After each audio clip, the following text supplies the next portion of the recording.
Hola, ¿qué tal a todos? Gracias por estar aquí una vez más en esto que es Cross Movement. Y como siempre, pues les damos la bienvenida a todos ustedes. Pueden echarle un vistazo a los videos que grabamos anteriormente. Justamente el episodio anterior fue con una entrevista muy amena con el pastor Juan Speaker, que estuvo recientemente en el aniversario de la iglesia. Y realmente fue de mucha bendición también para nosotros. Y pues rápidamente comentarles que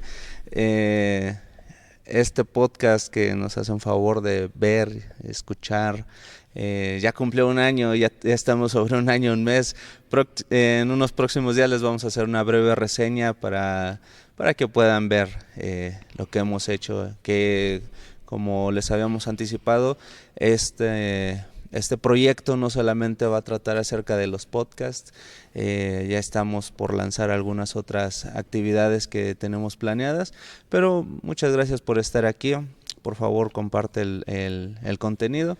Y pues yo soy Alex y estamos comenzando. Le damos la bienvenida también, como siempre, a Raúl, que nos ayuda en los controles. Ahí por ahí le voy a poner una foto para que sepan quién es si no lo conocen, pero gracias por estar ahí, Raúl. Y en esta ocasión está con nosotros el pastor Arnaldo de Jesús.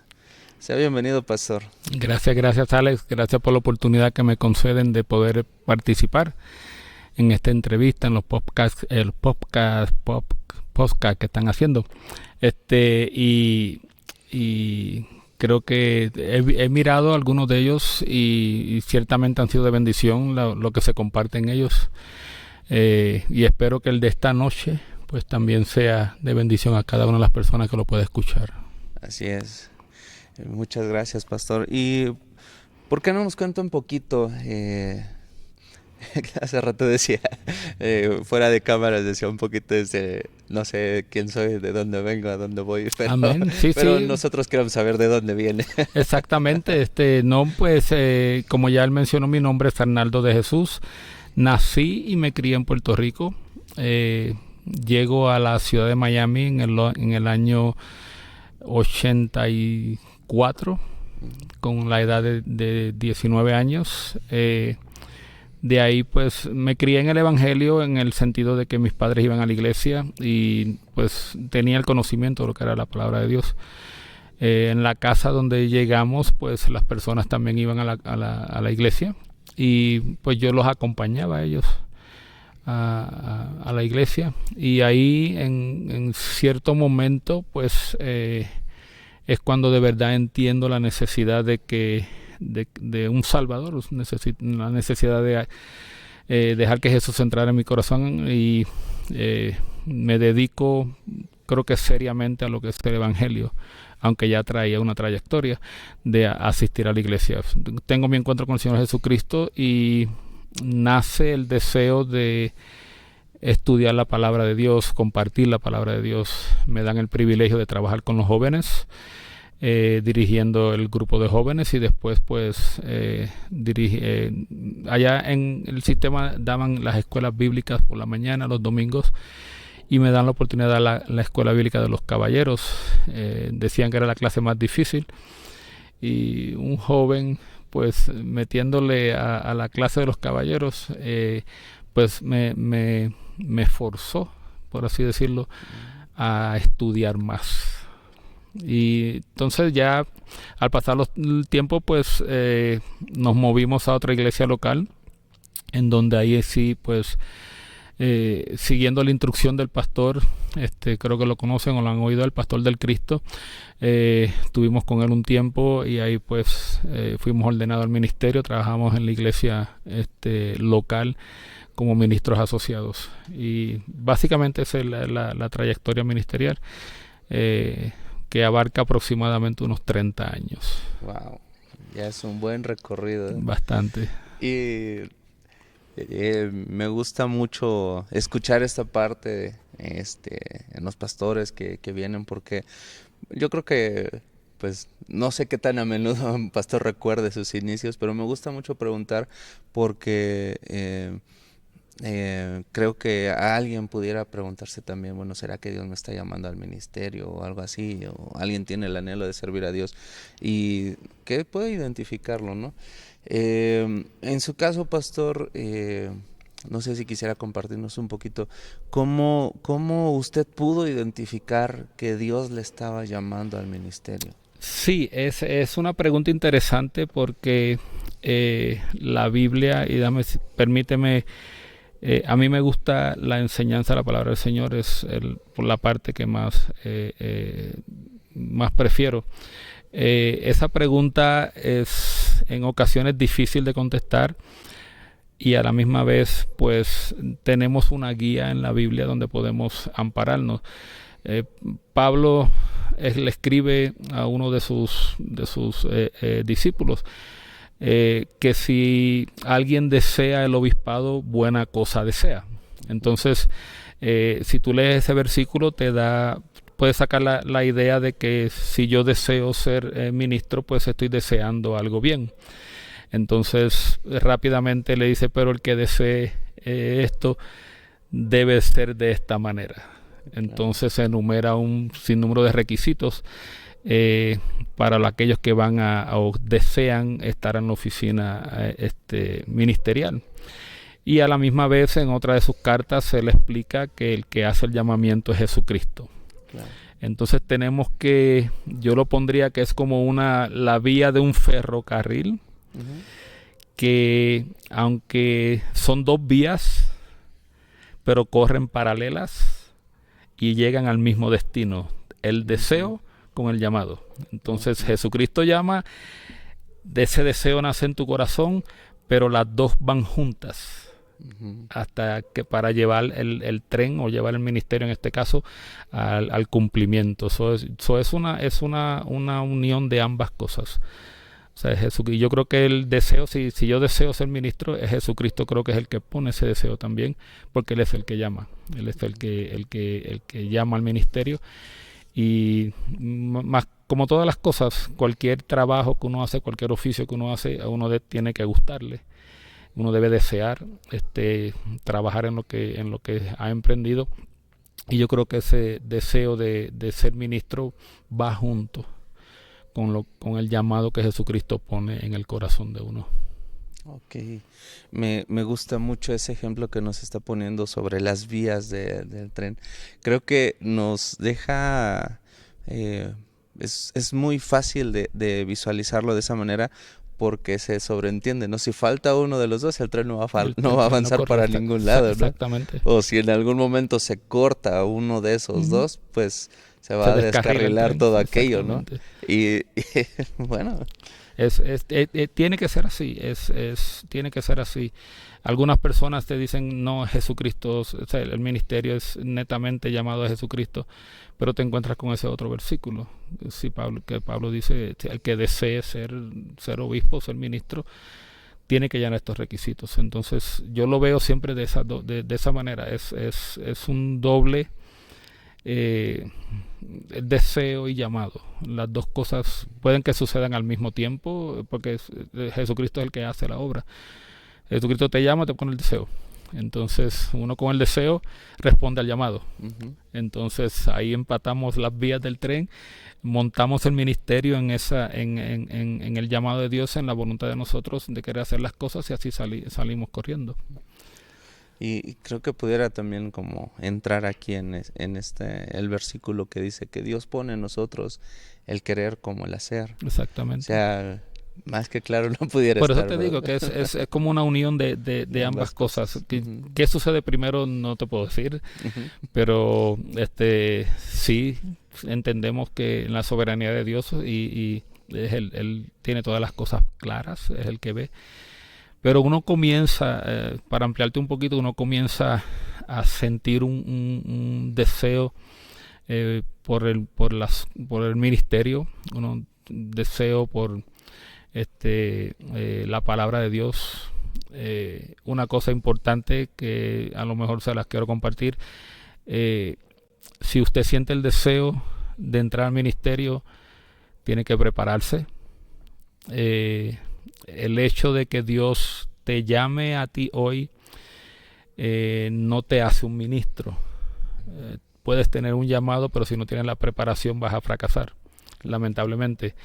Entonces, cualquier persona que me esté escuchando que crea o sienta que Dios lo está llamando al ministerio, tiene que prepararse. Los años antes de ejercer el ministerio son vitales para que te prepares en el conocimiento de la palabra de Dios, para cuando te toque ejercer el ministerio tengas algún conocimiento, algún fundamento bíblico, y arriba de eso sometido a un ministro o a un ministerio que te va llevando por el camino.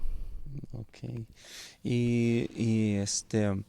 Ahorita que estábamos mencionando todo eso, un poquito de lo que nos compartió usted, sobre todo el día sábado, mencionaba algo, ¿no? Que hacía usted una dinámica, ¿no? Donde preguntaba, ¿cuál es tu ministerio? Uh-huh. ¿No? Y todos empezamos a decir, pues, algunos, pues, lo que entendimos en el momento sobre, pues, nuestro ministerio, ¿no? Que el maestro de niños, que de alabanza y todo lo demás, pero la forma en que cerró esa pregunta fue, creo, lo que nos dejó a todos así como pensando, ¿no? No confundamos nuestra posición con el ministerio. Uh-huh. Y no sé si va orientado a eso, pero quizá posiblemente haya, y creo que se ha dado en algunas ocasiones, que alguien es hábil en hacer alguna cosa. Sin embargo, pudiera ser que no sea ese su ministerio, ¿no? Correcto. Y la otra parte que dijo, que si malentendíamos eso, o sea, posición, ministerio, podríamos también malentender cuál era nuestro llamado. Si no me equivoco, algo así lo sí, comentaba, ¿no? El comentario, la pregunta traía su, como le dicen, era una pregunta capciosa. Claro. Era con la intención, yo sabía qué es lo que me iban a responder, uh-huh. Por eso hice la pregunta, porque nosotros literalmente confundimos las dos cosas, confundimos uh-huh. ministerio con posición, y es porque se ha hecho común llamar, pues, este es el ministerio al cual yo sigo, esto es el ministerio al cual yo pertenezco, pero se nos olvida que especialmente si nosotros miramos a Jesucristo ejerciendo el ministerio, Jesucristo lo que hizo fue ministrar a las personas. Uh-huh. Ese era el ministerio, aunque él venía a la tierra a cumplir una función. Él no se alejó de las personas. Entonces el ministerio, tenemos que entender que lo que tenemos que hacer nosotros o el llamado de nosotros es a atender a las personas. Entonces vamos a atender a las personas dentro de una posición. Entonces, pero no se nos puede olvidar que la posición no es el ministerio, sino que las personas que llegan son el ministerio, porque necesitamos entonces, ya que formamos parte del cuerpo de la iglesia local, nuestro interés debe ser edificar las personas que llegan, entrarlas al conocimiento, proteger la grey del error, proteger la grey de las divisiones. Cuando uno entiende eso, pues ya te das cuenta que la posición no es el ministerio y el ministerio no es la posición. Aunque las dos puedan ir juntas, o la posición te identifica, sí, pero hablaba con una de las hermanas y le dejaba saber que si no podíamos servir a los hermanos, entonces no servíamos. Uh-huh. Y es lo fundamental del evangelio. Jesucristo tuvo un conflicto con sus discípulos en esto. Uh-huh. Siempre Pedro quería sobresalir. En cierta ocasión la madre de los discípulos le hizo una petición al Señor Jesucristo: yo quiero que en tu reino un hijo mío se siente a un lado y el otro al otro. Sí, claro. Entonces Jesucristo como que yo me lo imagino escuchando ese tipo de peticiones, porque él entendía que lo que le estaban pidiendo era una posición. Uh-huh. Entonces Jesucristo le enseñó a sus discípulos que el que quería ser grande en el reino tenía que ser el sirviente. Entonces yo sé que hasta el día de hoy son unas palabras que se nos hacen a nosotros difícil de entender. ¿Cómo es posible que yo sea grande siendo el sirviente? ¿Cómo es posible eso? Pero es la manera que Dios trabaja, es la matemática de Dios trabaja de esa manera. Vas a estar abajo para ser grande. Y el grande termina abajo. Y el que está abajo termina arriba. Siempre ha sido así en las cosas del Señor. Y va a ser así porque es un principio que Él estableció. Claro, y ahorita que nos comentaba todo esto, pues creo que pudiéramos ver un ejemplo muy cotidiano, ¿no? Por ejemplo, un arquitecto, diseña una casa, alguien la edifica, pero no es el arquitecto ni los que la edifican quien disfruta esa casa, sino es la persona que va a vivir ahí. Exactamente. Y no siempre es la misma persona que levantó aquella edificación, ¿no? Y usando este mismo ejemplo, el arquitecto te puede hacer el dibujo, pero necesita un albañil. Claro. Siempre la clase más abajo es la que le da forma a la obra que él puso en un papel. Y creo que se puede sacar de ese ejemplo que así también es el ministerio. Dios tiene el plan completo, Dios tiene la visión completa, pero necesita de obreros para cumplir la misión. Sí, y sí, en una ocasión dijo, ¿no? que alzaran los ojos, que ya estaban listos los campos para ser cegados, ¿no? Entonces, ahora sí que Dios no ha parado en hacer su trabajo, en preparar el corazón de la gente también. Y me acuerdo que una vez el pastor Miguel decía esto, que los obreros son pocos. Y de los pocos que hay, muchos son flojos. Sí. Porque en ocasiones, pues, humanamente hablando, y pues más nuestra carne, ¿no?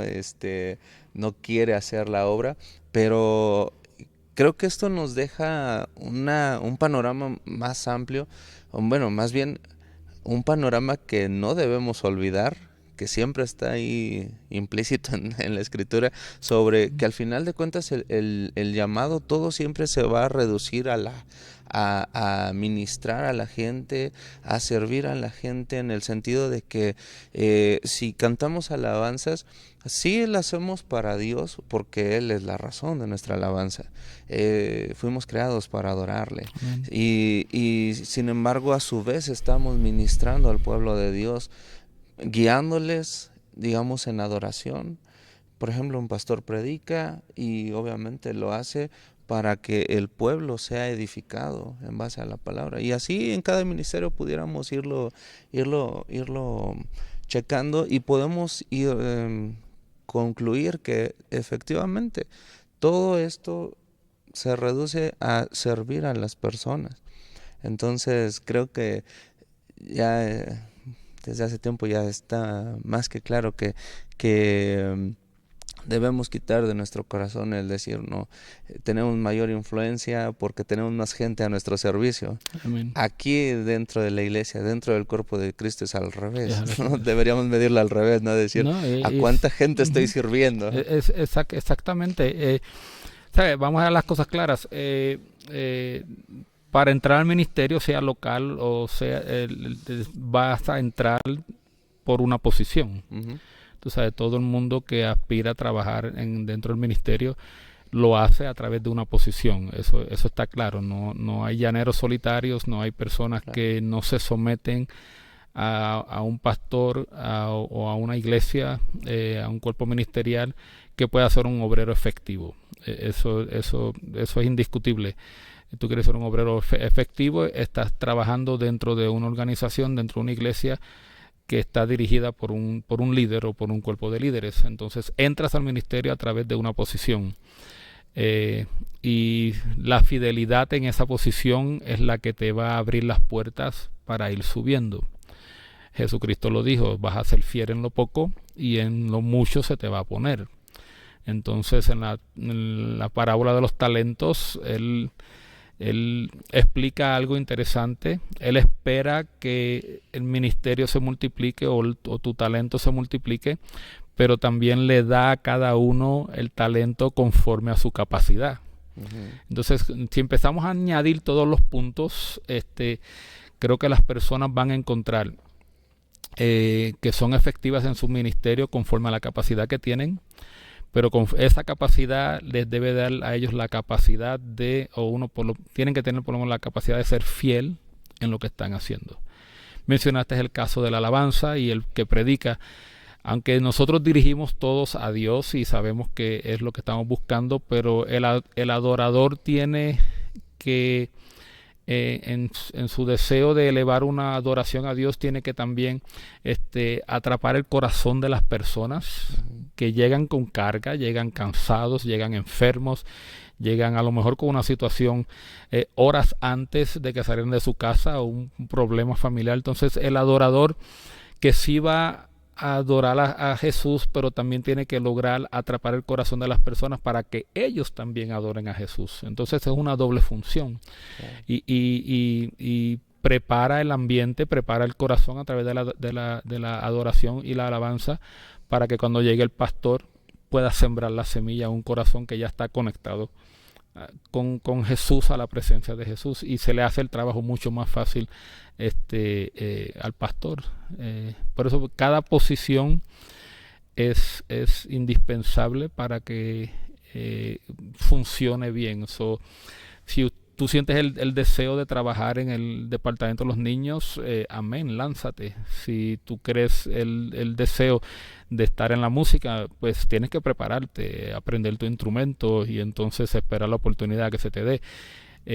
Si te toca la parte ministerial de predicar, también pues tienes que prepararte, aprender y ser fiel.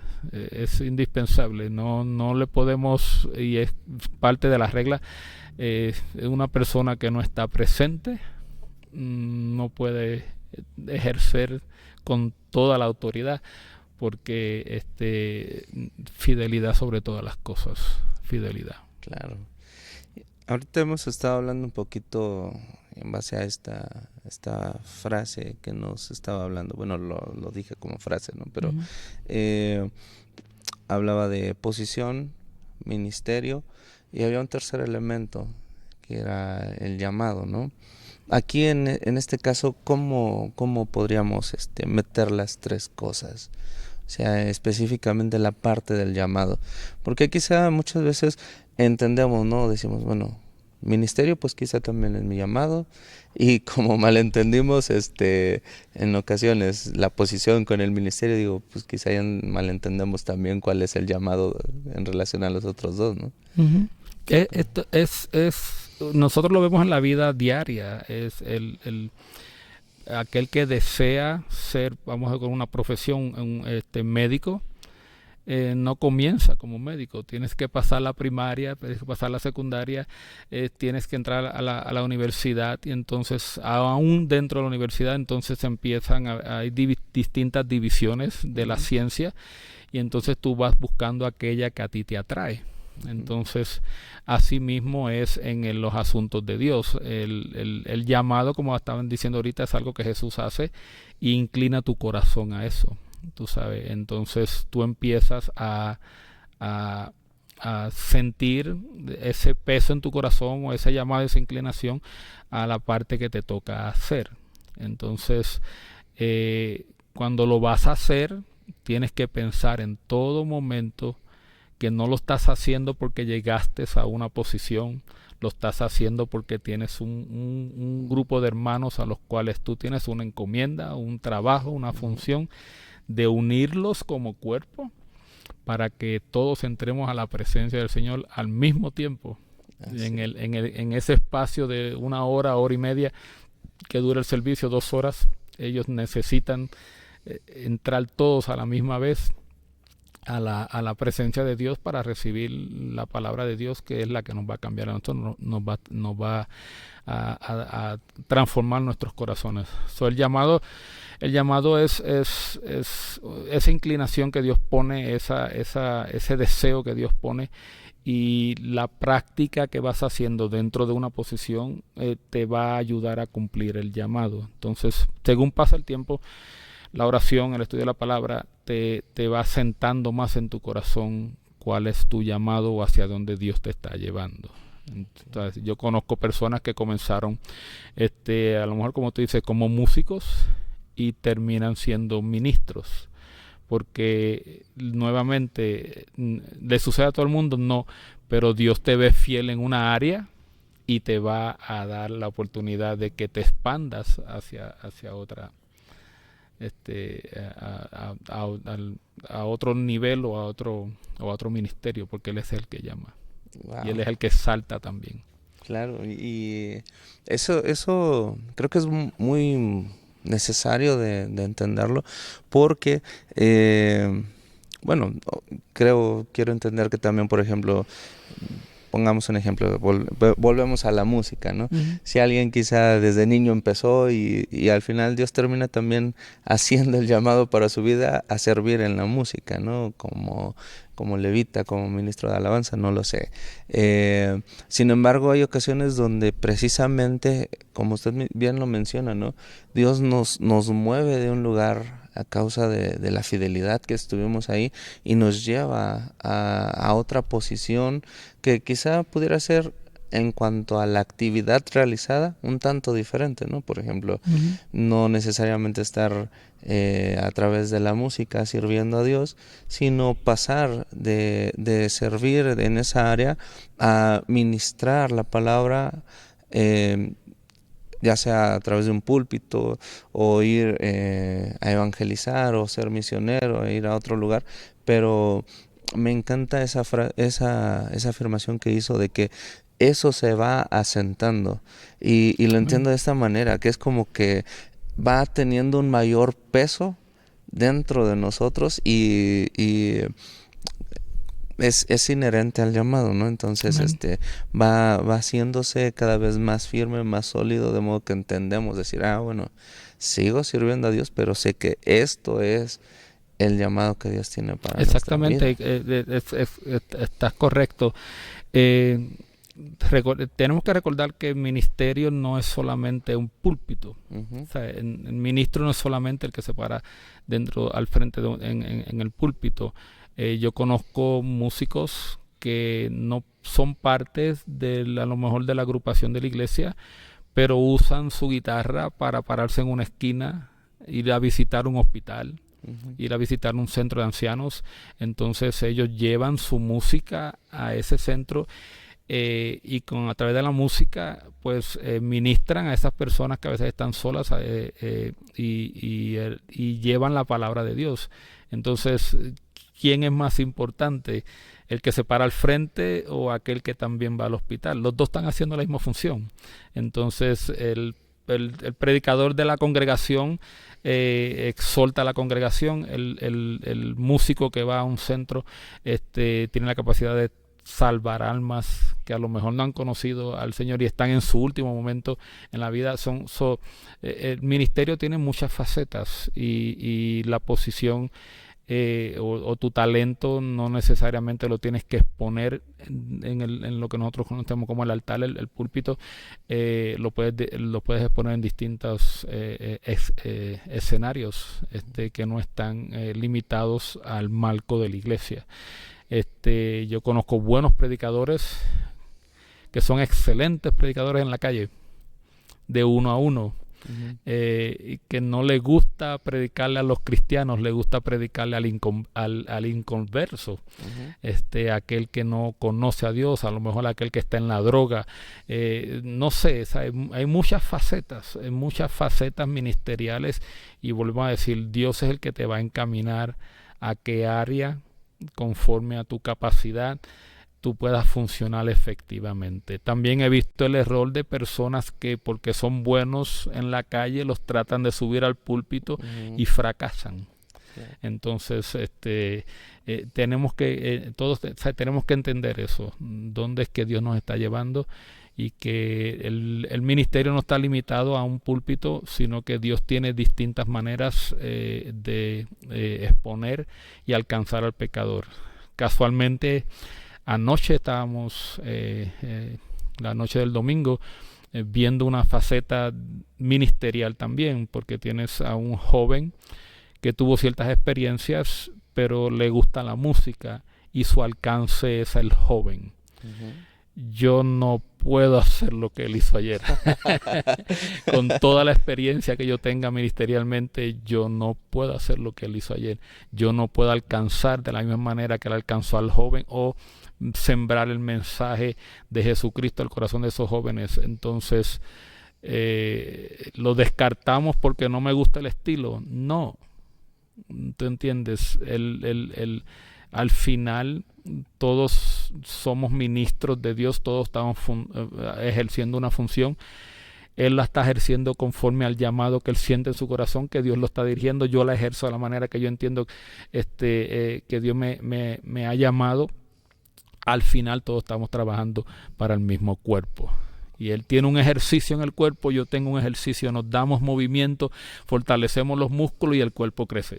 Ok, y sí, al final de cuentas hasta el mismo ejemplo del cuerpo, ¿no? Porque muy a nivel, ¿cómo se llama? Molecular, celular, están en constante movimiento, entonces una mueve a la otra, y creo que el objetivo, ya para cerrar este bloque de esto que estamos hablando, es que podamos entender que en la posición en la que estamos trabajando actualmente es una plataforma, pero para servir a otros. Exactamente. Y para inspirar a otros para que a su vez también se animen a dar el paso de ir y compartir el mensaje, como usted lo decía, ¿no?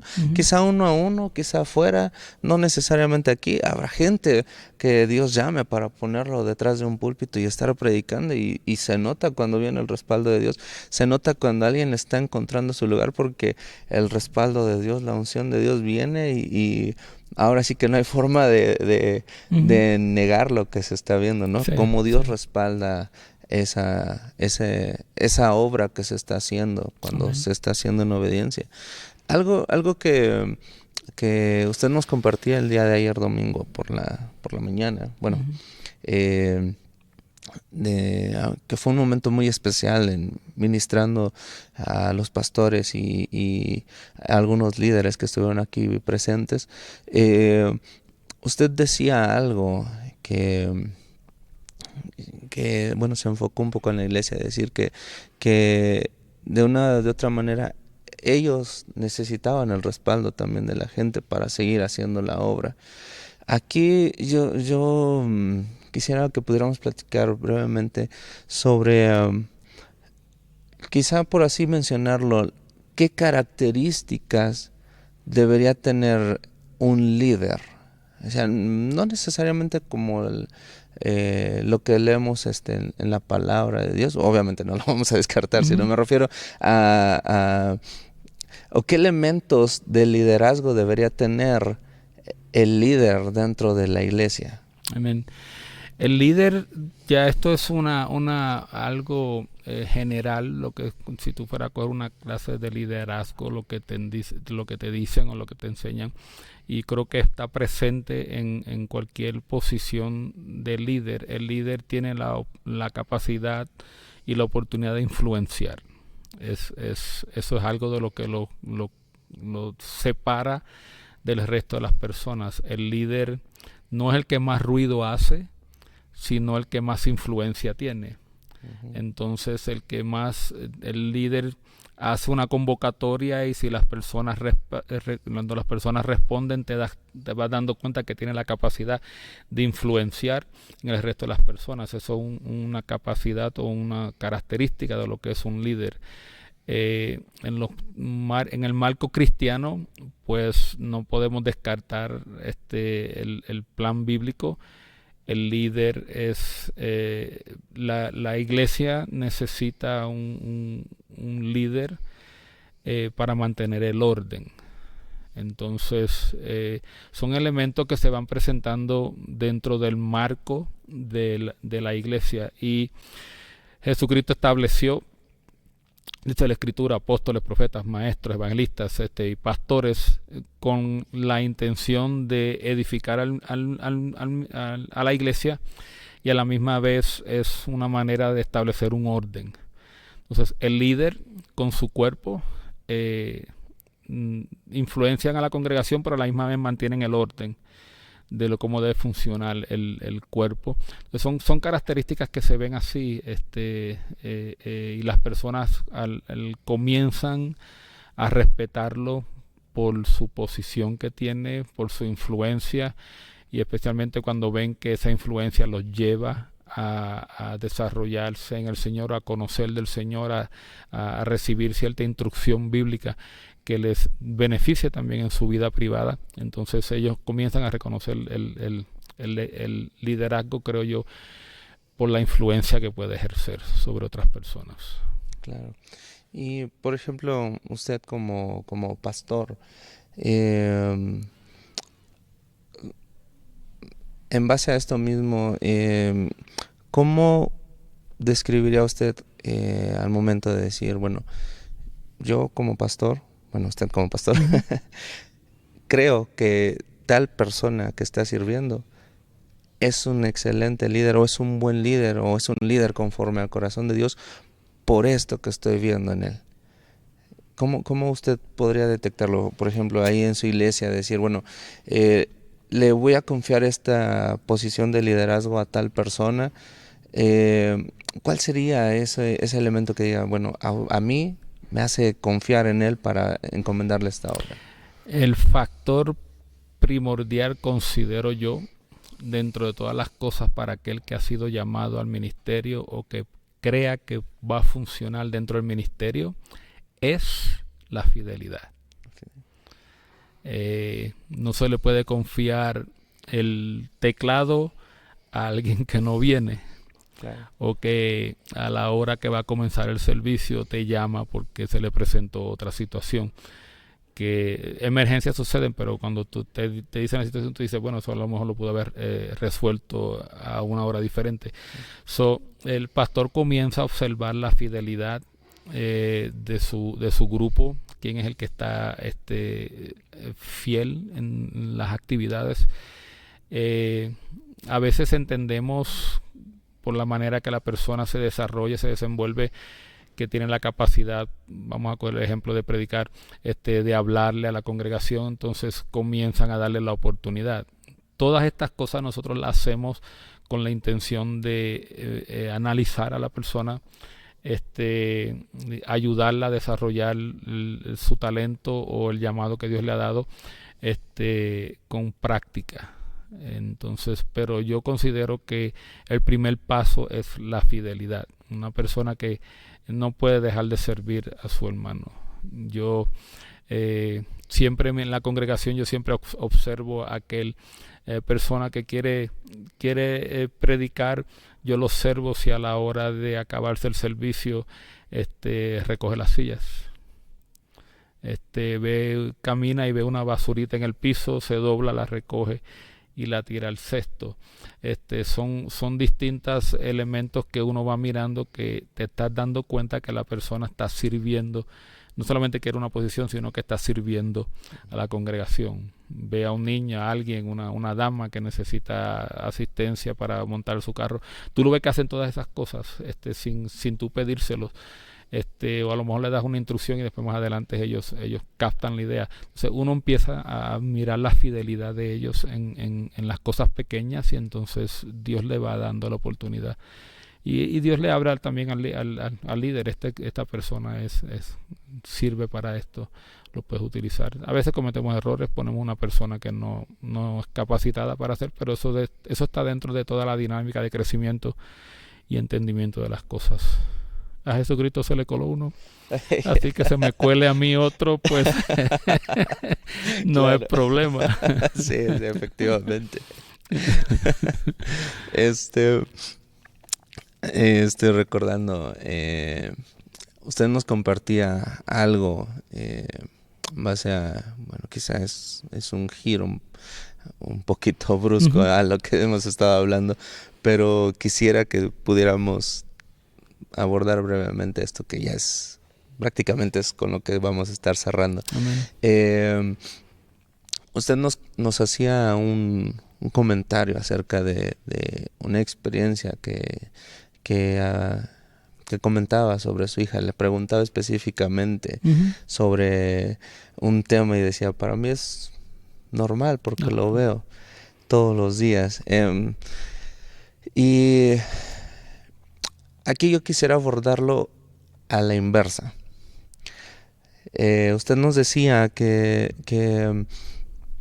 eso era para usted un indicio, lo dijo así, ¿no? Que Ujú. era como que la estaba perdiendo. Exactamente. Entonces, yo quisiera abordarlo desde la perspectiva de los jóvenes o desde los hijos. Eh, Porque a veces, bueno, como hijos, pues somos necios, somos Ujú.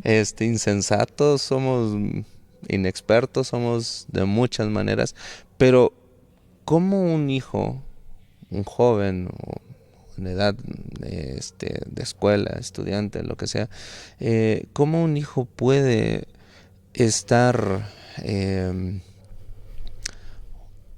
bueno, quizá eso nos incluye también a los papás, pero cómo un hijo puede estar preparado en ese sentido para que estas situaciones, y pone usted específicamente el ejemplo, pues más que nada de la agenda global de Ujú. imposición en cuanto a la identidad de género y todo lo demás, entonces, ¿cómo un hijo pudiera protegerse sobre ese tipo de situaciones? Eh, Tenemos que decir que mencionabas que nosotros somos, todos los muchachos tienen la tendencia de ser necios. Es cierto, la Biblia te dice que la necedad está atada al corazón del muchacho. Y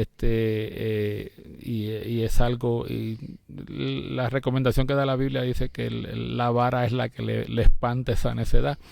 Entonces, no es el maltrato, sino que creo que la instrucción, la corrección, lo que significa la vara. A veces necesitan el par de palmadas, pero la vara de la instrucción es la que le va a espantar la necedad que tienen a ellos. Entonces, el padre tiene una responsabilidad. Cuando hablo de padre, hablo de la madre. Y a lo mejor dentro del círculo de nosotros hispanos, pues incluimos a los abuelos. eh, Tienen la oportunidad de ejercer sobre esa criatura el carácter bíblico, el pensamiento de Dios. Entonces nosotros tenemos que ir instalándole a estos muchachos lo que dice la escritura y ser francos con ellos. Nosotros fuimos muy francos con nuestra niña. Yo le dije a ella, tú vas a ver esto en la escuela. No quiere decir que es normal. Ujú. A ti te van a invitar a fumarte un cigarro. No lo hagas porque eso no es normal, tiene sus consecuencias. Les explicaba las consecuencias no solamente físicas, sino las consecuencias médicas, sino la apariencia o lo que le podía causar a ella. Entonces, le tienes que dar una información al niño, instalarle una información para que cuando ellos sean bombardeados con otra idea, ellos tengan el peso suficiente de poner las dos cosas en balanza y tomar la decisión correcta. Con la juventud es un poco difícil porque existe la presión de grupo. Ujú. Entonces, pero ahí es donde uno en su casa, en su oración, uno se lo encomienda a la misericordia y la gracia de Dios. Le encomienda al muchacho y confías en que lo que le enseñaste va a dar fruto en el momento necesario. Existe un gran problema si el padre no saca el tiempo para edificar a su hijo. El hijo va a reaccionar no solamente con las palabras que tú le dices, sino con el ejemplo que tú le das.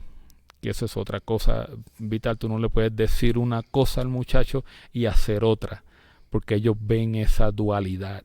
Y al ver ellos que tú le dijiste una cosa pero hiciste otra, ellos entienden claramente en la casa quien tiene la autoridad, el padre porque en la mano dura, la madre no tiene autoridad porque el corazón blandito.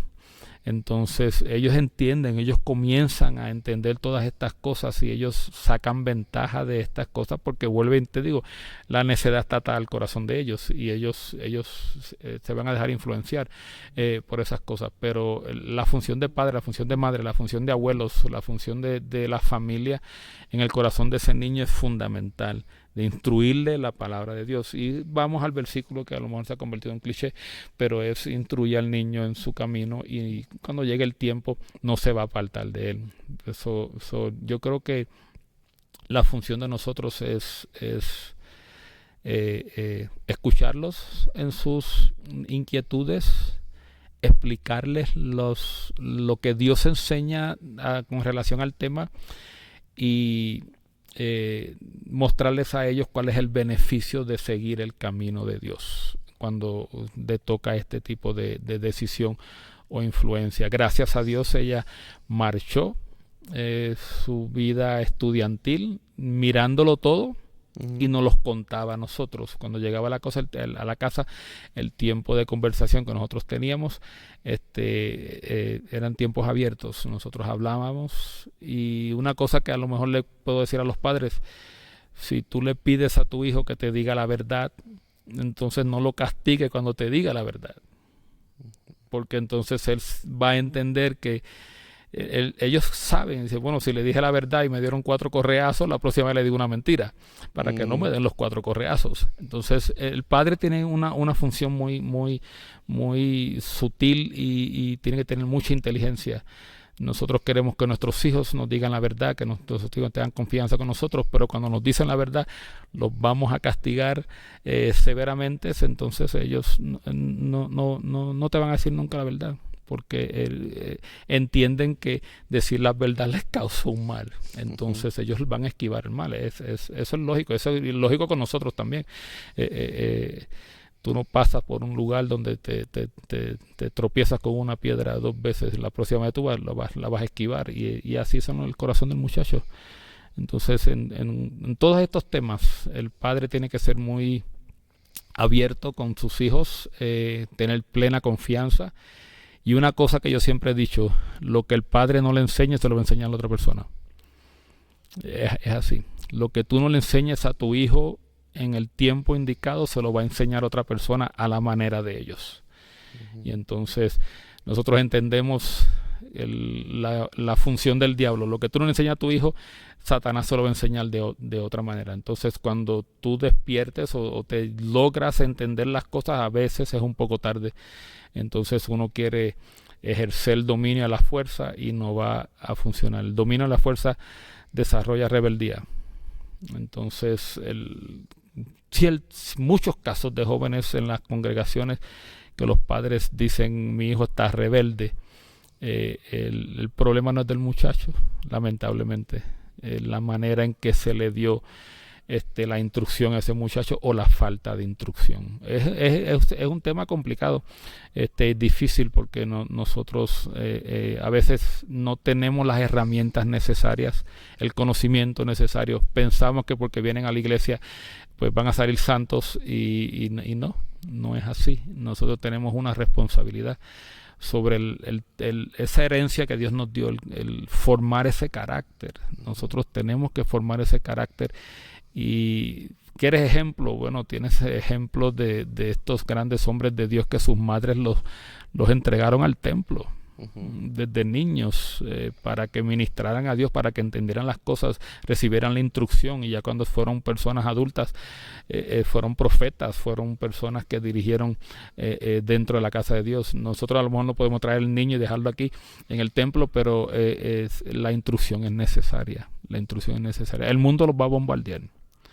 Nosotros sabemos que el mundo tiene su sistema, como tú estás mencionando, la influencia de la identidad de género, la inclinación sexual es lo que está de moda ahora en la sociedad, y nosotros tenemos que contrarrestar todas estas cosas con que el padre le afirme a su hija que es hija, a su hijo que es hijo, y darle el ejemplo correcto de lo que es un hijo, lo que es una hija, de lo que es un hombre, lo que es una mujer, y dejarles ver que se funciona correctamente siguiendo el plan y propósito de Dios.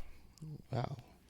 Y la verdad es que sí, bien pudiéramos extendernos aquí bastante sobre este tema. Uh-huh. Y me quedo con esto, que necesitamos, bueno, todo lo que hemos estado hablando.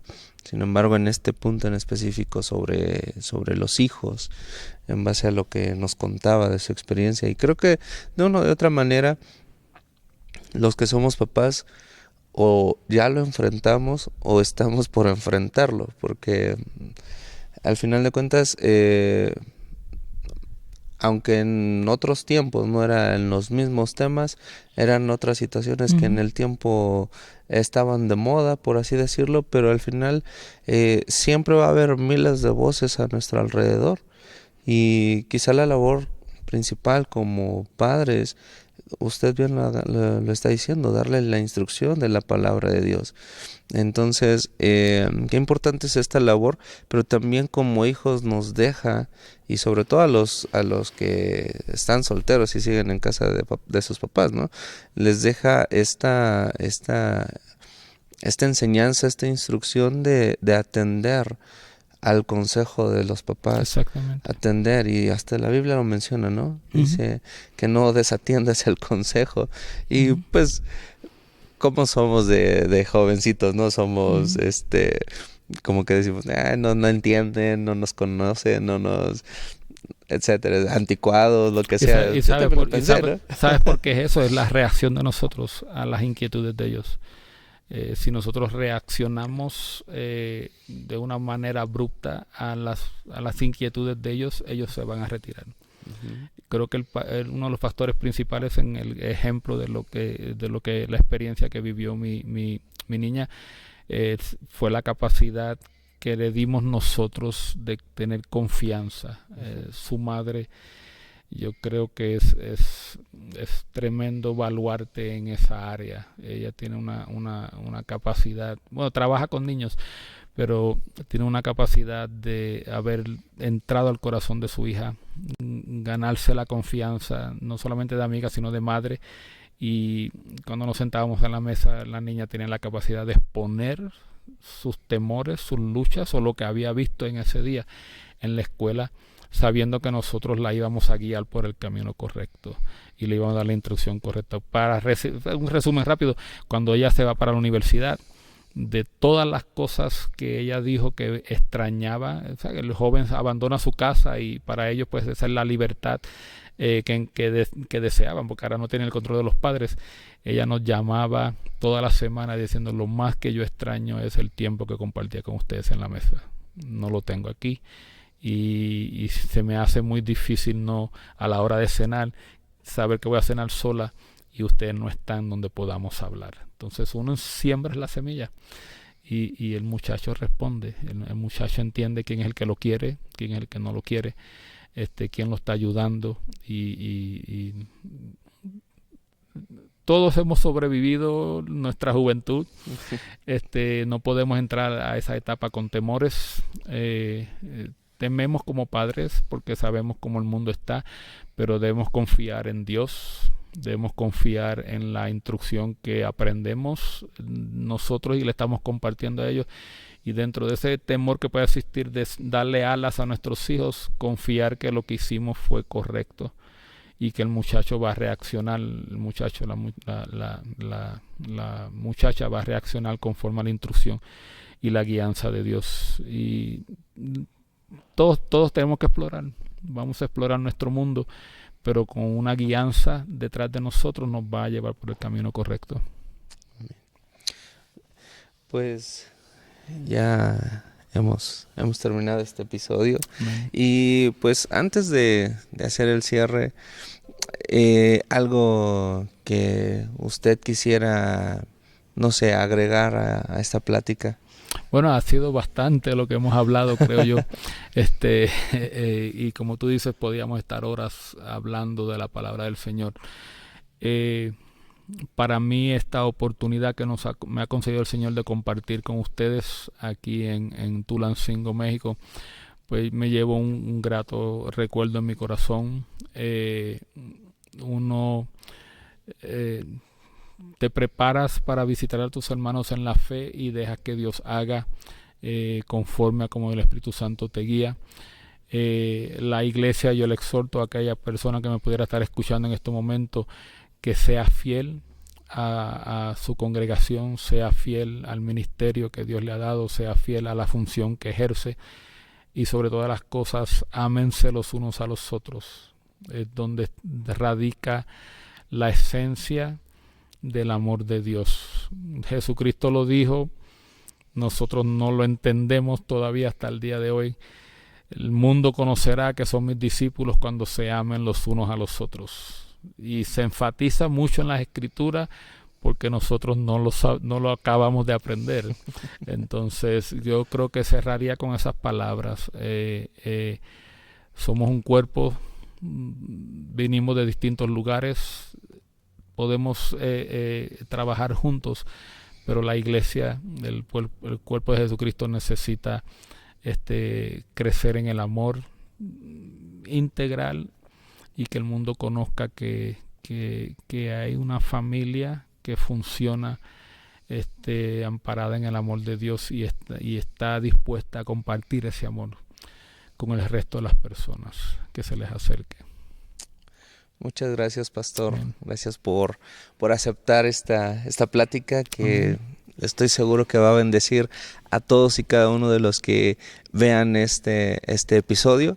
Gracias por visitarnos. Esperemos que ahora no pase tanto tiempo desde la última vez. Regreso pronto. La familia de Tulancingo tiene buena sazón en sus platos, así que me voy a quedar convidado. Ok, ya después nos contará cuál es su platillo favorito de aquí. Amén.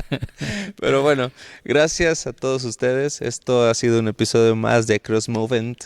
Y como siempre, te invitamos a que le puedas dar like a la página. Síguenos en nuestras redes sociales. Ya tenemos Instagram, por favor síguenos ahí, comparte el contenido que estamos subiendo, los reels. Queremos llegar a más gente para que estos episodios también bendigan a otras personas. También por ahí está nuestro canal de YouTube. En todas las plataformas nos vas a encontrar de la misma manera, Cross Movement MX. Y gracias nuevamente por estar aquí. Dale like, compártelo, comenta, déjanos una pregunta y nos vemos en el siguiente episodio. Hasta luego. Chao.